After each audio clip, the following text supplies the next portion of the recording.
Donald Trump's second-term visit to Saudi Arabia, geopolitical strategy, normalization talks, and U.S. Saudi business diplomacy. In a significant development on the global geopolitical stage, former U.S. President Donald Trump, in his fictional second term, undertook a high-profile visit to Saudi Arabia. This diplomatic mission, laden with symbolism and strategy, rekindled memories of Trump's first foreign visit in 2017, but was far more consequential in the context of shifting Middle Eastern alliances, Israel normalization efforts, arms deals, and U.S.-Saudi relations. This summary explores the full spectrum of Trump's second-term visit to Saudi Arabia, analyzing its implications on Middle East geopolitics, U.S.-Saudi relations, the Israel-Saudi normalization process, arms trade, oil diplomacy, and global business dynamics. Donald Trump's second-term visit to Riyadh came at a crucial time when the geopolitical climate in the Middle East was marked by renewed tensions with Iran, ongoing instability in Yemen, and regional jockeying for leadership between Saudi Arabia, Iran, Turkey, and Israel. The visit was strategically timed to underscore the Trump administration's pivot back to traditional Gulf allies after a perceived period of cooling relations under the previous U.S. administration. Trump's return aimed to reaffirm American support for Saudi Arabia's regional ambitions and leadership in the Arab world. Central to Trump's visit was a behind-closed-doors diplomatic push to accelerate Saudi Arabia's normalization with Israel. Despite years of unofficial cooperation between the two nations, Riyadh has resisted full diplomatic recognition of Israel due to internal political pressures and the unresolved Palestinian issue. Trump met with Crown Prince Mohammed bin Salman, often referred to as MBS, and top Saudi foreign policy advisors to discuss the contours of a potential U.S.-brokered normalization agreement. Leaked reports suggest that the Trump administration proposed a Saudi-Israeli-U.S. trilateral pact, including U.S. security guarantees and access to advanced weapons. While no formal agreement was announced during the visit, diplomatic sources indicated progress, with both sides agreeing to continue discussions.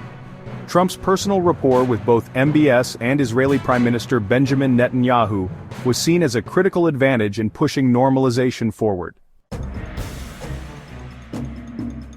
A major driver behind the normalization push and the renewed U.S.-Saudi partnership was the shared interest in countering Iran's growing regional influence.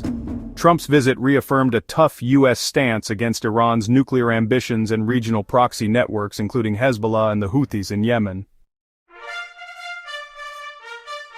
The U.S. pledged to bolster Saudi missile defense systems and intelligence sharing capabilities to deter Iranian threats. Trump proposed reviving and expanding the Middle East Strategic Alliance, MESA, dubbed the Arab NATO, with Saudi Arabia as a key pillar. The visit sent a strong message to Tehran that the United States under Trump remained committed to confronting Iran diplomatically and militarily if necessary, and would support its Gulf allies in deterring regional aggression.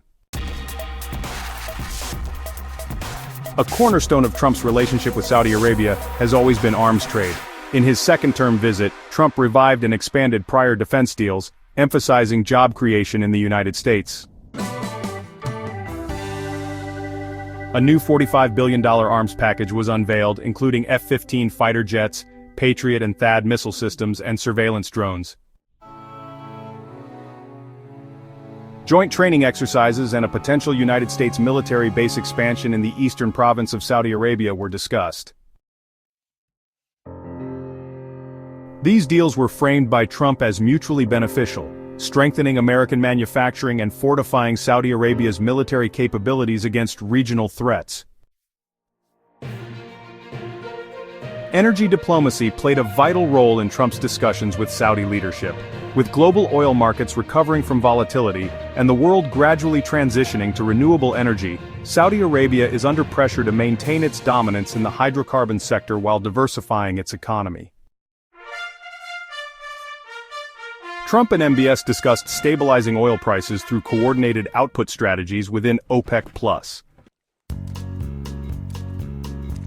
Trump praised Saudi Arabia's Vision 2030 strategy, while also pushing for increased U.S. investment opportunities in Aramco-linked infrastructure. This energy dialogue reaffirmed the enduring importance of oil in U.S. Saudi ties, while also acknowledging the growing significance of renewable projects and economic diversification. Beyond oil and arms, Trump's visit focused heavily on broadening economic cooperation, particularly in the technology, infrastructure, and tourism sectors. His son-in-law Jared Kushner was reportedly part of the delegation, underscoring business continuity between Trump's private ventures and national diplomacy. The U.S. Saudi Investment Forum was held in Riyadh, featuring executives from American tech, defense, and construction firms. Trump hinted at new joint ventures in Saudi Arabia's NEOM megacity, describing it as a once-in-a-century opportunity.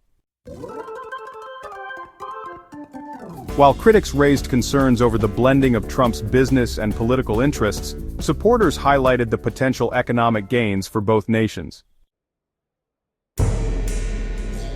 Notably absent from Trump's public statements during the visit were any references to Saudi Arabia's human rights record, particularly the 2018 killing of journalist Jamal Khashoggi. This omission drew criticism from human rights groups and some lawmakers in Washington. Critics accused Trump of sidestepping accountability in favor of economic gain. Trump defended his approach, emphasizing America first and pragmatic diplomacy. This dimension of the visit revealed the enduring tension between realpolitik and values-driven diplomacy in U.S. Global media closely followed Trump's second-term return to Riyadh, with reactions split along ideological and geopolitical lines. Israel and the UAE welcomed the visit as a boost for regional security and normalization.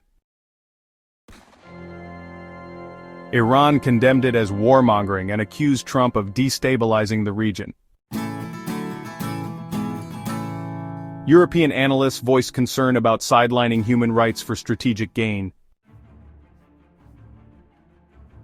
The visit reaffirmed Trump's continued ability to shape international discourse, despite the controversies surrounding his presidency.